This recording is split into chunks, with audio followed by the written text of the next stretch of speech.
I spent 20 years building a life with my wife, working every hour I could to keep our family afloat. Then one night, I saw something through a bar window that made my blood run cold. She was with another man, and the way he touched her told me everything. I didn't confront her. I watched, I waited, and I planned. When I finally left, I made sure she'd never find me.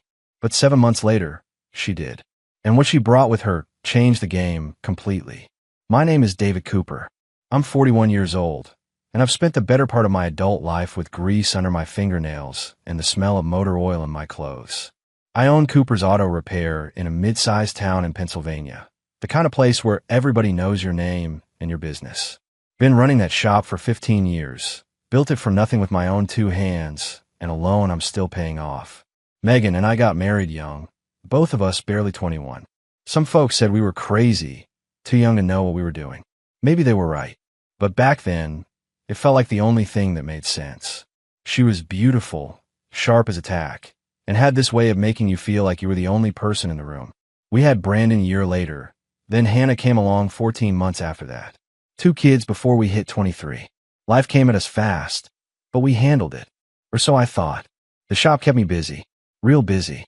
Weekdays I'd be there from 7 in the morning until 6 at night. Sometimes later, if a job ran long. Saturdays too, especially during summer when the heat had everyone's AC units giving out and their engines overheating. Megan worked as an office manager at a local insurance company. Decent pay, good benefits. Between the 2 of us, we made it work. Paid the mortgage, kept food on the table, sent both kids off to college. Brandon's studying engineering at Penn State. Hannah's doing pre-med at Temple. I'm proud of them. Worked myself to the bone to make sure they'd have opportunities one never had. Took out loans, worked extra jobs, said yes to every overtime hour that came my way. That's what a father does. You sacrifice. You provide. You make sure your kids don't have to struggle the way you did. But somewhere along the way, while I was busy being a provider, I stopped being a husband. Or maybe Megan stopped being a wife. Hard to say which came first. All I know is that by the time I figured out what was happening, the damage was already done. The foundation had rotted out from under us, and I was the last one to smell the decay. It all started on a Wednesday evening in March. I remember because it was the day after Brandon's birthday, and we just sent him a care package with his favorite snacks and a check to help with books. I'd stayed late at the shop finishing up a restoration job on a 67 Chevy pickup. One of those projects you take on because you love the work, not because it pays well. When I finally locked up around 8:30, I was tired, hungry, and looking forward to a hot meal and maybe catching the end of the Sixers game. Instead, I got the beginning of the end of everything I thought I knew. I didn't go straight home that Wednesday night. Instead, I got a text from my buddy Greg, someone I'd known since high school. He was at Murphy's bar watching the Phillies game and asked if I wanted to join him for a beer. After the day I'd had, dealing with that stubborn Chevy and Tom, riding everyone at the shop, a cold one sounded perfect. Murphy's was one of those neighborhood places where the bartender knew your order before you sat down. Nothing fancy, just good beer, decent wings, and a big screen for the game. I pulled into the lot around 8:45, spotted Greg's truck, and headed inside. He was already at our usual spot near the window, 2 beers waiting. We talked shop for a while, complained about work, joked about the Phillies' defense. Normal stuff. The kind of conversation that doesn't require much thinking, just 2 guys unwinding after a long day. Then I saw her. I was glancing out the window, just watching people walk by on the street, when Megan appeared on the sidewalk. My wife, dressed nice, hair done up in that way she only bothered with for special occasions. But she wasn't alone. A man walked beside her. Tall, decent build, wearing a dark coat. They weren't holding hands, weren't wrapped up in each other, but something about the way they moved together made my stomach tighten. Then he did it. Just for a second, casual as anything, he placed his hand on the small of her back as they turned the corner. That gesture, that tiny, intimate touch that said everything. My beer stopped halfway to my mouth. Greg noticed, followed my gaze, then looked back at me with concern written all across his face. "Dave, that your wife?" I nodded slowly, couldn't speak. "Who's the guy?" "No idea." I managed to get out. We both stood up at the same time. I threw some cash on the table and headed for the door, Greg right behind me. By the time we got outside, they'd turned the corner. I spotted them a block down, walking toward the parking lot behind the old pharmacy. "You sure you want to do this?" Greg asked quietly. I didn't answer, just started walking. We hung back far enough not to be noticed, but close enough to keep them in sight. They reached a dark SUV in the lot, something new and expensive looking. The guy opened the passenger door for her. She got in, smiling at something he said. No hesitation, no guilt on her face. Just comfortable like this was routine. The SUV pulled out, and I ran back to my truck with Greg jogging behind me.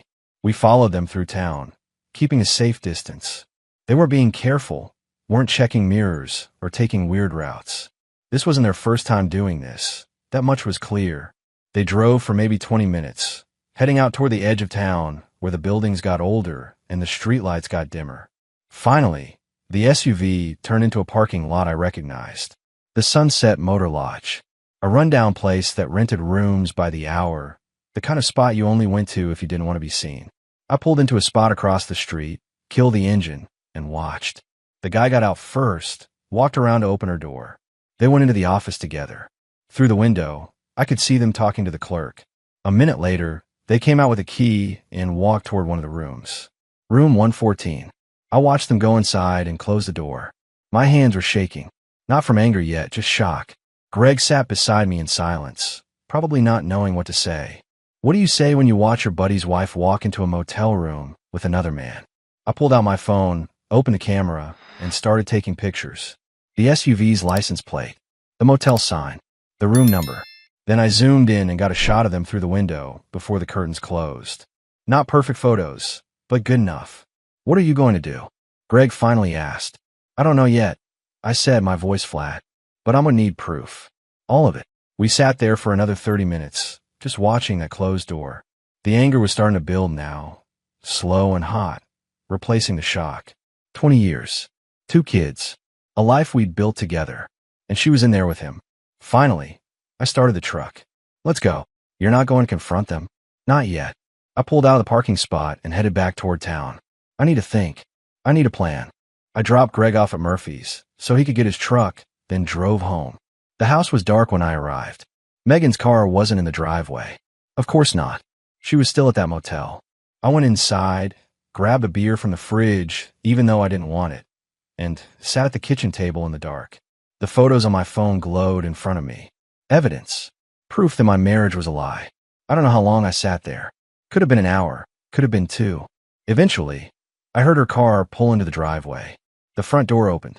She came in humming something under her breath, set her purse on the counter. David, you still up? I didn't answer right away. Just sat there in the dark, watching her move through the kitchen, turning on lights. When she finally saw me sitting at the table, she jumped a little.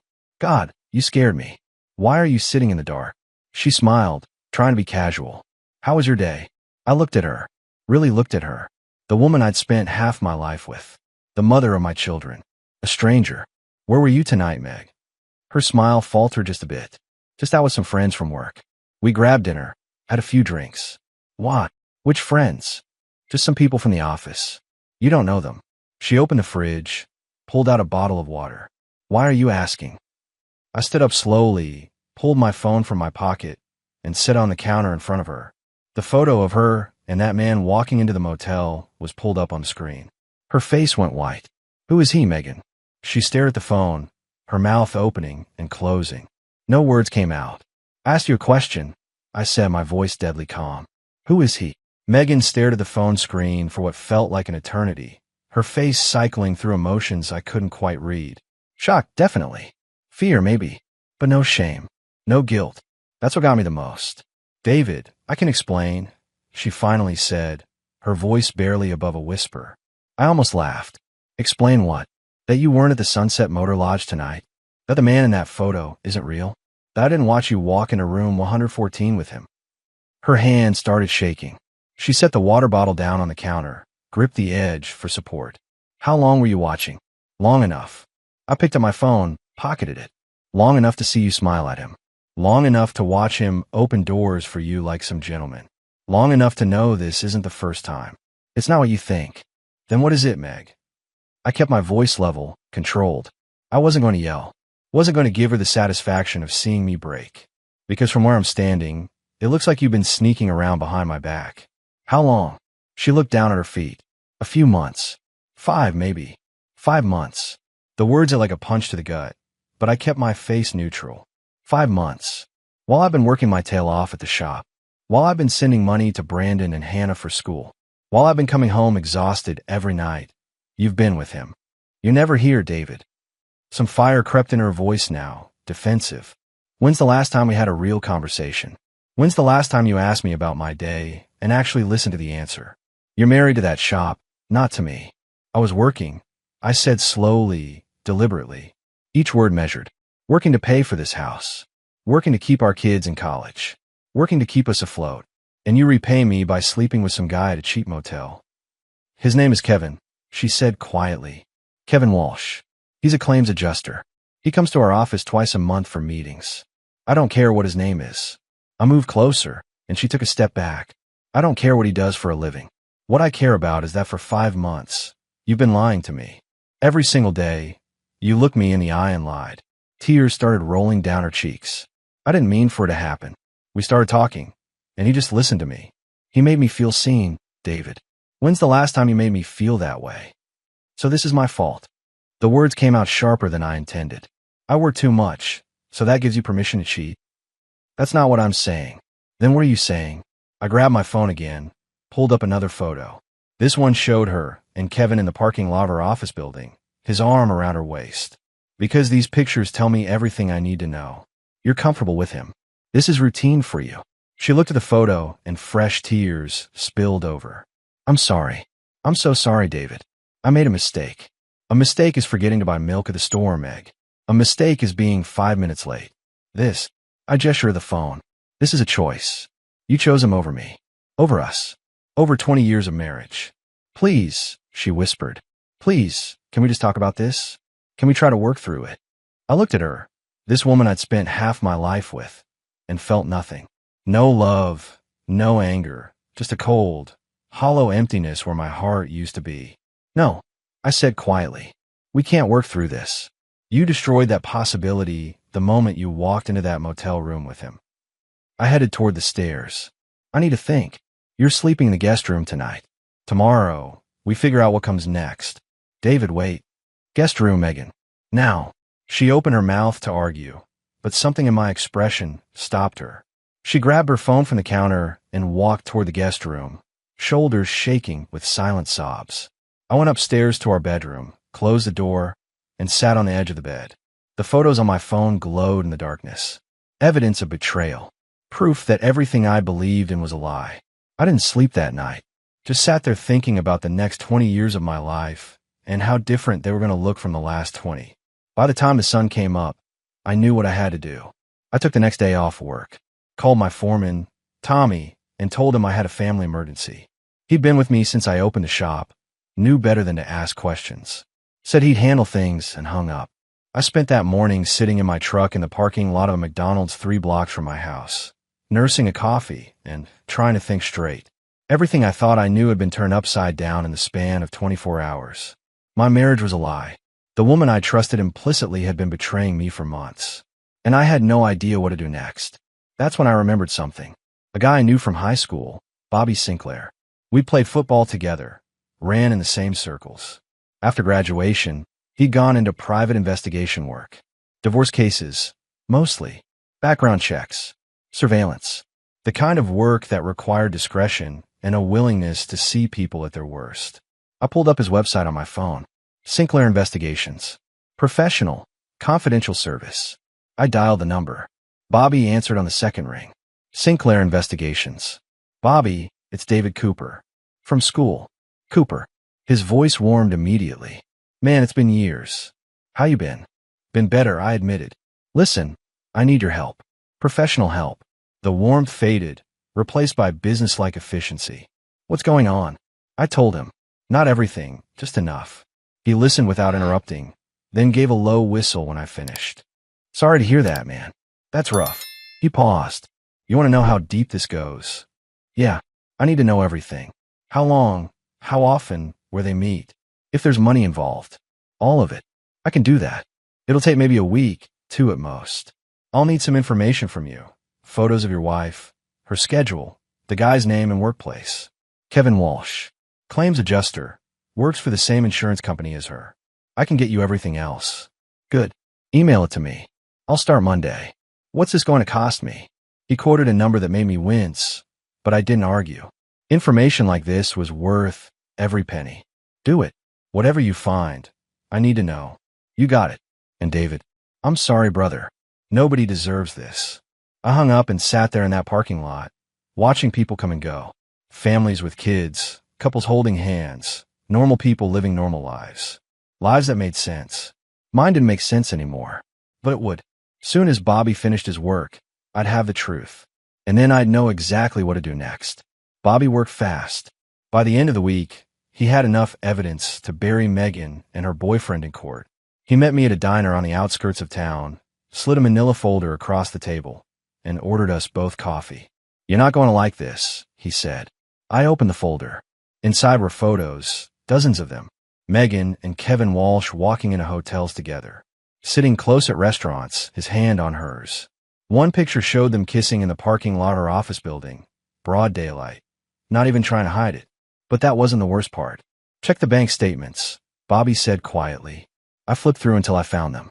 There were charges I'd never seen before on our joint credit card. Jewelry purchases, expensive dinners, even a weekend trip to Atlantic City that Megan had told me was a work conference. Thousands of dollars. Money we should have been saving for Brandon and Hannah's tuition, spent on her affair. She's been pulling cash advances too, Bobby added. Small amounts. Nothing that would trigger alerts. But it adds up. I'm estimating she's funneled close to $8,000 over the last 5 months. $8,000. Money I'd earned breaking my back at that shop. Money that should have gone to our kids' education. I felt sick. There's more, Bobby said. He pulled out another set of documents. I did some digging on Walsh. Turns out this isn't his first rodeo. He's been divorced twice already, both times because of infidelity. Your wife knew what she was getting into. I closed the folder, pushed it away. That's enough. You want to keep digging? No, this is plenty. I looked at Bobby. Thanks, man. I owe you. Just take care of yourself, David. He stood, dropped a 20 on the table for the coffee. And get yourself a good lawyer. That afternoon, I went to see Andrew Pierce, a divorce attorney with a reputation for playing hardball. He looked through Bobby's folder, made a few notes, and leaned back in his chair. This is solid evidence, he said. With this, we can push for a favorable settlement. She won't have much ground to stand on. I want the shop protected, I told him. That business is everything to me. I built it from nothing. We'll make sure it stays yours. What about the house? She can have it. I don't want anything that reminds me of her. Andrew nodded, making more notes. What about your kids? They're adults, so custody isn't an issue. But they should know what's happening. That was the part I'd been dreading. Telling Brandon and Hannah that their mother had destroyed our family. But they deserve the truth. I'll tell them this weekend, I said. They're both coming home for spring break. Good. Keep me updated. Andrew handed me a business card. And David, don't do anything stupid. No confrontations. No threats. Let me handle this through the proper channels. I nodded, but part of me wanted to drive straight to Megan's office and drag Kevin Walsh out by his collar. Instead, I went home, packed a bag, and checked into a motel across town. I was done living under the same roof as a liar. Spring break arrived, and with it came my kids. Brandon got home first, pulling into the driveway in his beat-up Honda on a Friday afternoon. Hannah's train came in that evening. I picked her up at the station, and we drove to a restaurant downtown, neutral territory where we could talk. They sat across from me in the booth, both of them looking confused and worried. Brandon folded his hands on the table. Hannah fidgeted with her napkin. Dad, what's going on? Brandon asked. Mom's been calling us nonstop, but she won't say why. I took a breath. No easy way to do this. Your mother and I are getting divorced. She's been having an affair with a man from her work for the past 5 months. Hannah's hand went to her mouth. Brandon's jaw tightened. I found out 2 weeks ago. I continued. I've hired a lawyer, gathered evidence, and filed for divorce. The paperwork's already been served. Oh my God, Hannah whispered. Dad, I'm so sorry. Who is he? Brandon's voice was ice. His name's Kevin Walsh. Claims adjuster at her company. But that doesn't matter.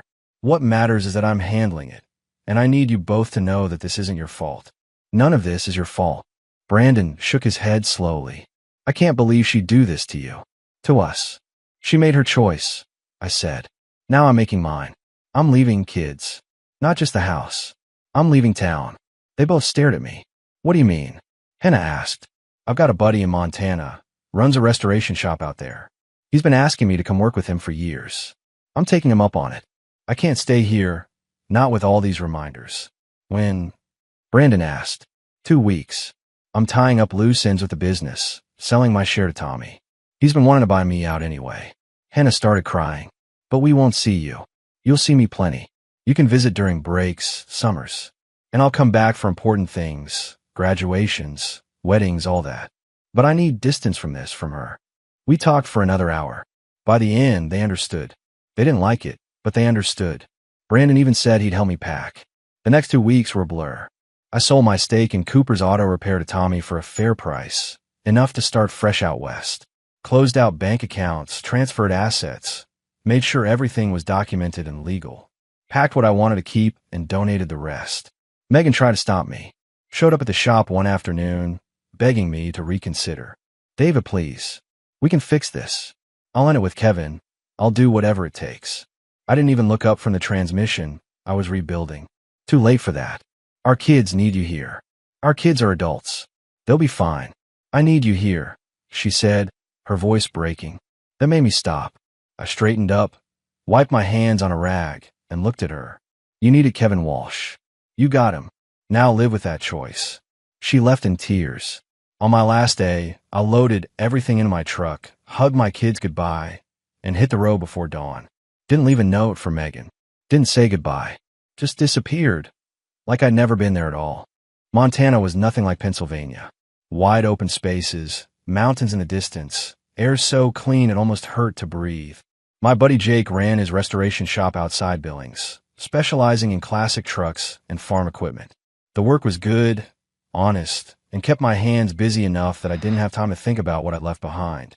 I rented a small cabin about 10 miles from the shop, 1 bedroom with a wood stove and a porch that looked out over rolling hills. It was quiet, peaceful, everything my old life wasn't. Jake didn't ask too many questions, just put me to work and paid me fair. The crew was small, 3 guys including me, and they respected a man's privacy. We'd work from dawn until dusk, then head to the local bar for a beer and some pool. Simple routine, no complications. About a month after I arrived, I met Nicole.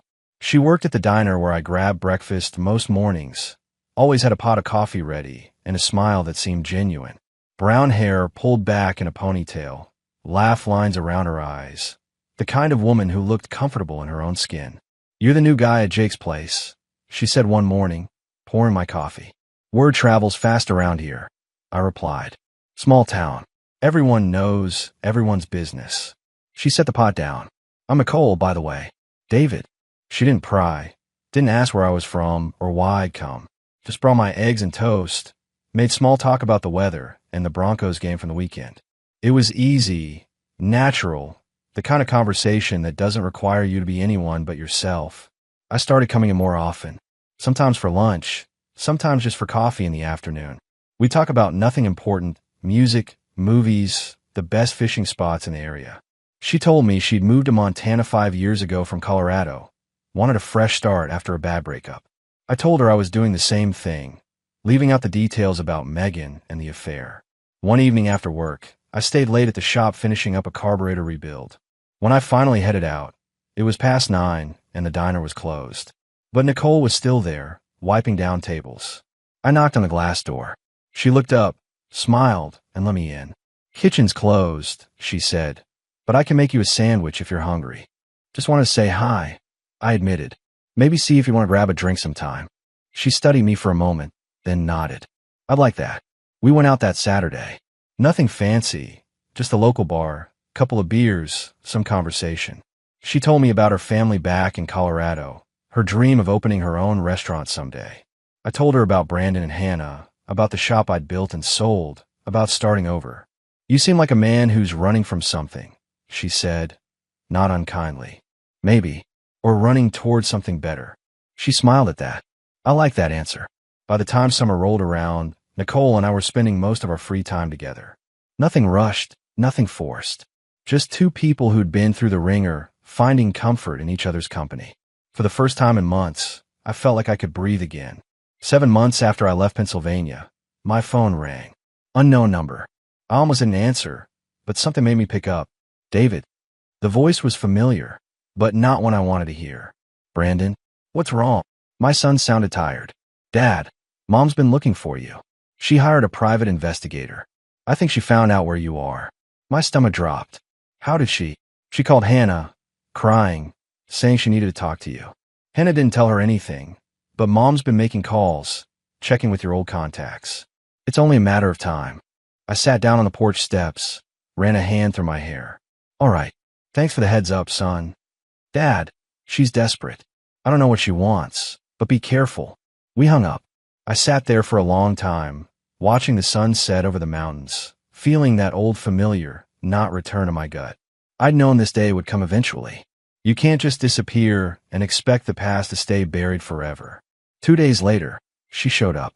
I was working on a Dodge Power Wagon in the shop when Jay called out, David, you got a visitor. I looked up and there she was. Megan, standing in the doorway of the shop, looking thinner than I remembered. Older, worn down. She was holding something wrapped in a blanket, and when I got closer, I realized what it was. A baby. My hand stopped moving. My brain stopped working. I just stood there, staring at her and that infant in her arms, trying to make sense of what I was seeing. Hello, David, Megan said quietly. Her voice shook. We need to talk. I set down my wrench, wiped my hands on a rag. Jake, I'm taking a break. We walked outside, away from the shop, toward my truck. The baby was sleeping, tiny face peaceful and unaware. I didn't want to ask, but I had to know. Whose is it? Megan's eyes filled with tears. Yours. His name is Matthew. He's 3 months old. I shook my head slowly. No, that's not possible. We haven't been together in over a year. I was pregnant when you left, she insisted. I didn't know until after you were gone. I tried to find you, but you disappeared. David, please, he's your son. I looked at her, really looked at her, and saw something in her eyes I'd seen before. Desperation. The same look she'd had when I caught her with Kevin's emails open on her laptop. You're lying, I said flatly. I'm not. I have the birth certificate. Your name is on it. Then you forged it. I took a step back. That baby isn't mine, Megan. The timeline doesn't work. Please, she whispered. Please, David. Kevin left me when he found out I was pregnant. I have no one. No money. I need help. And there it was. The truth laid bare. She wasn't here because she loved me or because that baby was mine. She was here because she'd burned every other bridge, and I was her last option. Get a paternity test, I said coldly. Bring me proof, and then we'll talk. I can't afford. Not my problem. I turned and walked back toward the shop. Go home, Megan. Megan didn't leave Montana right away. She checked into a motel in town, kept calling me, leaving voicemails begging me to reconsider. I didn't answer. Instead, I contacted my lawyer back in Pennsylvania, explained the situation, and had him file for a court-ordered paternity test. 3 days later, I got a call from a number I didn't recognize. When I answered, a woman's voice came through, hesitant and apologetic. Mr. Cooper, my name is Janet Riley. I'm a nurse at Mercy Hospital in Harrisburg. I need to talk to you about something important. My grip tightened on the phone. I'm listening. Your ex-wife, Megan Cooper, gave birth at our hospital 3 months ago. She listed you as the father on the birth certificate. But sir, I was there during her prenatal visits. I overheard conversations she had with a man named Kevin Walsh. He was with her at several appointments, and I heard them discussing the pregnancy. The dates she gave you don't match what's in our records. My heart pounded. What are you telling me? I'm telling you that baby isn't yours, Janet said quietly. She was already 4 months pregnant when you left Pennsylvania, according to her medical records. She knew the whole time. I shouldn't be calling you, but I have a brother who went through something similar. I couldn't let her do this to you. I sat down hard on my porch steps. Do you have proof? I can't send your medical records. That's illegal. But when the paternity test gets ordered, the truth will come out. I just wanted you to know beforehand, so you weren't blindsided. After we hung up, I sat there for a long time, staring at nothing. Megan had come all this way, baby in hand, spinning lies to manipulate me into taking care of another man's child. The same man she destroyed our marriage for.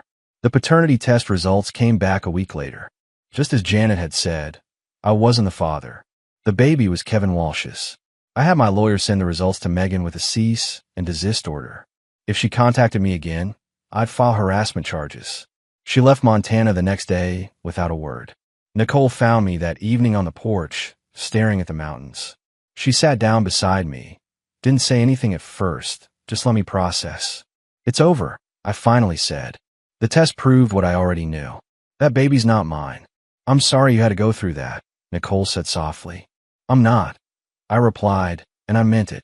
She showed me exactly who she is. Again, and this time, I didn't fall for it. I looked at Nicole, this woman who'd been patient with me, who'd never asked for more than I could give. I'm done looking back. I'm ready to move forward. She smiled, squeezed my hand. Good, because I'm not going anywhere. Brandon called that night. He'd heard about Megan's scheme from Hannah, who'd gotten wind of it through some mutual friends back home. Dad, I'm sorry, Brandon said. I can't believe she tried to pull that. It's not your fault, son. Your mother made her choices. Now she's living with them. Hannah wants to come visit for Thanksgiving. We both do, if that's okay. I felt my chest tighten, but in a good way. I'd like that. I like that a lot. And Dad, I'm proud of you. For walking away, for standing your ground. You taught us what a man's supposed to do when the world tries to break him. After we hung up, I sat on that porch with Nicole beside me and felt something I hadn't felt in over a year. Peace. Real, honest peace. The kind that comes from knowing you did right by yourself, even when it was hard. 8 months after Megan showed up in Montana with another man's baby, I married Nicole on a Saturday afternoon in late May. Nothing fancy, just a simple ceremony at the courthouse in Billings with Jake as my best man and Nicole's sister as her maid of honor. Brandon and Hannah flew in for the weekend, both of them genuinely happy to see me moving forward. She's good for you, Dad, Hannah said, hugging Nicole tight after the ceremony. Really good. We bought a house together that summer, a modest place on 5 acres with a barn I converted into my own shop. Jake and I had become partners in his restoration business, and work was steady. I was making decent money, enough to help the kids with their loans and still have something left over. Brandon graduated from Penn State that December with his engineering degree. I drove back to Pennsylvania for the ceremony, first time I'd set foot in that state since I left. It felt strange being back, like visiting a place you used to know but don't quite recognize anymore. Megan wasn't at the graduation. Brandon had told her not to come. Apparently, after Kevin found out the baby was his, he'd panicked and cut off all contact. She'd moved in with her sister in Ohio, was working retail, and struggling to make ends meet. I didn't ask for details, didn't want to know. That chapter of my life was closed. Hannah graduated the following spring with honors, already accepted into medical school. She came to visit us in Montana that summer, spent 2 weeks helping Nicole plant a garden and learning to ride horses from our neighbor. She seemed lighter, happier, like she'd finally made peace with what happened. Mom called me last week. Hannah mentioned one evening while we were sitting on the porch. Asked if I'd seen you, if you were happy. What did you tell her?